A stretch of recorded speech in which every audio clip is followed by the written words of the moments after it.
২৪ ঘণ্টায় আরও ভয়ঙ্কর হয়ে উঠল ইসরায়েল গাজা যুদ্ধ। এটা ছিল সংবাদের শিরোনাম। এবার বিস্তারিত। তবে তার আগে একটা অনুরোধ থাকবে, আপনি ভিডিওটি কোথা থেকে দেখছেন কমেন্টে জানাবেন অবশ্যই। গত ২৪ ঘণ্টায় ইসরায়েল গাজা যুদ্ধ আবারও এক উত্তেজনাপূর্ণ পর্যায়ে প্রবেশ করেছে। এই সময়ে সামরিক তৎপরতা বেড়েছে, নতুন করে কূটনৈতিক বার্তা আদান প্রদান হয়েছে এবং মানবিক পরিস্থিতি আরও খারাপ হয়েছে বলে নিউজ.এস জানিয়েছে। যদিও একক কোনো ঘটনা কৌশলগত ভারসাম্য পুরোপুরি বদলে দেয়নি, তবে বিমান হামলা, রকেট নিক্ষেপ, রাজনৈতিক বক্তব্য এবং ত্রাণ সরবরাহে বাধার সম্মিলিত প্রভাব মাঠ পর্যায়ের পরিস্থিতিকে নতুনভাবে রূপ দিয়েছে। গত একদিনে স্পষ্ট হয়েছে কিভাবে সীমিত কৌশলগত পদক্ষেপও দ্রুত সাধারণ মানুষের ঝুঁকি বাড়িয়ে দিতে পারে এবং কূটনীতির জায়গা সংকুচিত করে ফেলতে পারে। ইসরায়েলের সামরিক অভিযান বৃদ্ধি। ইসরায়েল গাজা উপত্যকা জুড়ে উচ্চমাত্রার সামরিক অভিযান চালিয়ে যাচ্ছে। দেশটি বলছে, হামলার লক্ষ্য হচ্ছে হামাসের সঙ্গে যুক্ত কমান্ড সেন্টার, অস্ত্র মজুত কেন্দ্র এবং টানেল অবকাঠামো। গত ২৪ ঘণ্টায় ইসরায়েলি বিমান হামলা এমন এলাকাতেও বিস্তৃত হয়েছে যেখানে আগে তুলনামূলক কম সংঘর্ষ হয়েছিল। এতে বোঝা যাচ্ছে অবশিষ্ট সশস্ত্র নেটওয়ার্ক ভেঙে দেওয়া এবং নেতৃত্বের ওপর চাপ বাড়ানোই লক্ষ্য। ইসরায়েলি কর্মকর্তারা জোর দিয়ে বলেছেন, এই অভিযান হামাসের কার্যক্ষমতা দুর্বল করার জন্য পূর্ণাঙ্গ কৌশল পরিবর্তনের সংকেত নয়।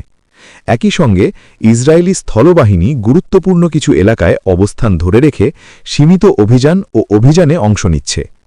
বড় ধরনের অগ্রযাত্রার বদলে গোয়েন্দা তথ্য সংগ্রহ ও নির্দিষ্ট লক্ষ্যবস্তু ধ্বংসেই জোর দেওয়া হচ্ছে।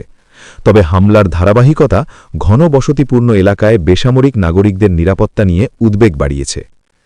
রকেট হামলা ও সশস্ত্র গোষ্ঠীর প্রতিক্রিয়া। গত ২৪ ঘণ্টায় হামাস ও গাজার অন্যান্য সশস্ত্র গোষ্ঠী দক্ষিণ ও মধ্য ইসরায়েলের দিকে নতুন করে রকেট ছুড়েছে।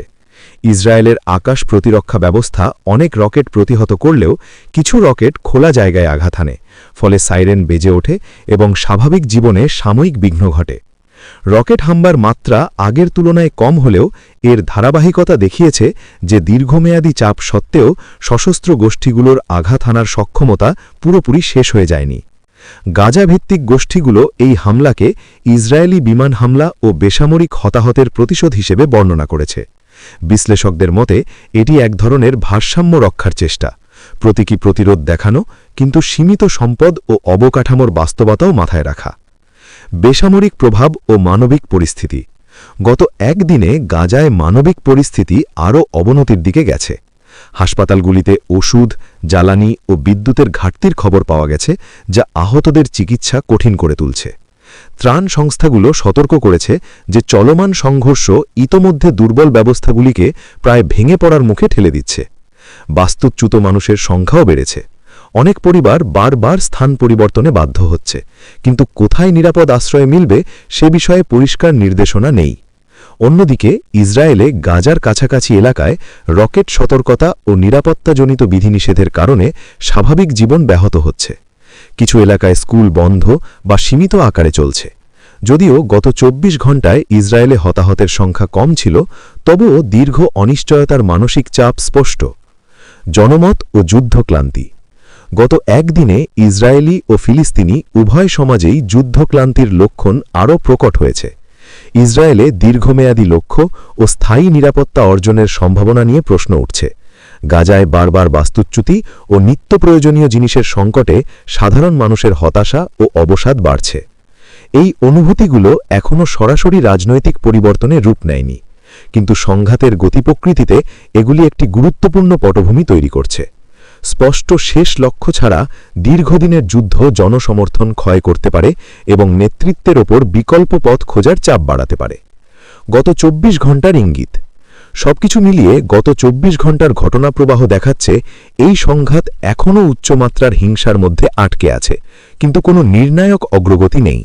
সামরিক অভিযান চলছে, মানবিক পরিস্থিতি আরও খারাপ হচ্ছে, আর কূটনৈতিক উদ্যোগ মাঠ পর্যায়ের ঘটনার সঙ্গে তাল মিলিয়ে চলতে পারছে না। ইসরায়েল গাজা যুদ্ধ এখনও অনিশ্চয়তায় ভরা। প্রতিদিনের ছোট ছোট পরিবর্তন একত্রিত হয়ে সংঘাতের সামগ্রিক গতিপথ নির্ধারণ করছে। গত ২৪ ঘণ্টা আবারও একটি বাস্তবতা স্পষ্ট করেছে।